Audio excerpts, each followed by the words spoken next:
Marvel Studios Force 25 Season 2, Episode 7, Gray Space, Act 1, Everything Happening. Over the last couple of days, we've watched the Metal Spider turn on the city. Force 25 has disappeared, and the NYPD is spread thin. For the time being, I will be shutting down this account. Hopefully, I will be able to come back soon.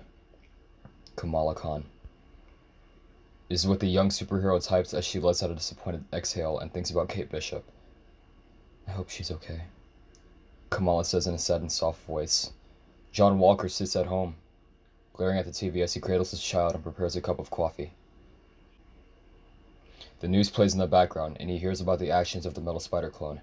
However, none of it makes sense to him. That can't be right, he says to no one in particular as he stares at the report.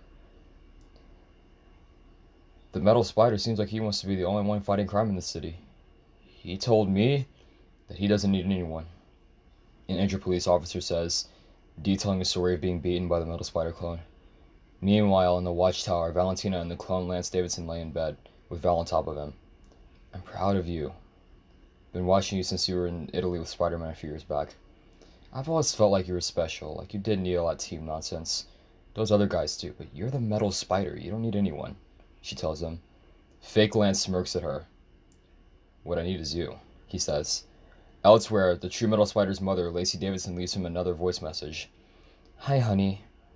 I know that you try keeping us out of your second life, but this isn't you. The boy me and your father raised would never try collapsing the police force. He'd never ignore the calls of help from his friends. Call us. Call me, she says, her voice taking on a stern tone at the end. Bucky Barnes stands in his mirror, brushing his hair before getting a notification on his phone. Metal Spider, solo anti-villain? He reads in a headline as his face becomes confused. A man with brown hair sits and watches the TV as a news report flashes in front of him. He slowly looks over at a red and blue suit. Hiro Kasai sits in Annika Redfield's hospital room, the monitor beeping every couple of seconds. He fears for his friend. They had begun this journey together, back in Michigan, where they only had each other. This cannot be how it ends, Annika. Down the hall, Glenn Barton sits and speaks to Kate, consoling her about Lance. I just don't know what to say. They cloned him? How? He isn't an LMD. He's not dead, Clint says, before trailing off and dropping his head, exhaling a heavy breath as he does so. Kate sniffles, thinking about where the real Lance could be. Act 2, Tale of Two Lances. The real Lance Davidson sits in his room at the 425 loft. The door is locked, and Lance has barely come out. His eyes are dark, his voice low and heavy. Stubble formed on his face as he plays the moments over and over again in his head. Connor saved his life, snapping him out of the trance that nearly led him to his falling death. He walks around aimlessly, seeing his armored arachnid suit damaged on the workbench. For him, it's a metaphor that he isn't the real Metal Spider anymore. The clone of Lance swings through the city, alone, the wind on his back and is swinging smooth and precise, landing outside of a precinct. He keeps a serious face and walks inside, and the heavy doors fly open. The police all turn to look at him, including Chief Audrey, who's front and center. The Metal Spider clone stands in the doorway, imposing. What the hell are you doing here? I've disavowed Force 25. You're no longer backed by us, Audrey says sternly. The Metal Spider clone smirks under his mask before retracting it and looking Audrey directly into her eyes.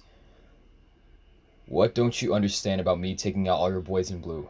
I don't need them. They're getting in my way, the clone says. Audrey heavily exhales, her breath shaky in rage. Lance had put a quarter of the NYPD in a hospital in only a span of a week. This precinct is the only one of the ones that's still standing. Audrey draws her pistol. Most of the police officers follow suit. You need to get out of here now. I don't know what's happened to you, but if you don't leave, you'll either be detained or shot and removed by ambulance, Audrey says, her voice showing no fear, only concentration and anger. Clone Lance laughs. You really think that bullets can take me down? I am the Metal Spider, the clone yells, before suddenly he begins an assault on the station. As he moves around, NYPD opens fire, but they all fall to the clone Metal Spider's power. The clone moves fast and rapidly, web striking officers and simply web electrocuting the others. He dodges a shotgun blast before getting fired at by Chief Audrey. Her bullets ricochet as the clone turns to look at her. Give it up, Chief, Clone Lance tells her. She refuses. You kill me, the other heroes will make your life hell, Davidson, she says, and Clone Lance loses his patience before shooting web at her face and using the distraction to knock her out. Val, I got the Chief. I'm gonna bring her back to the Watchtower. Love you, Lance says before grabbing Audrey and swinging off.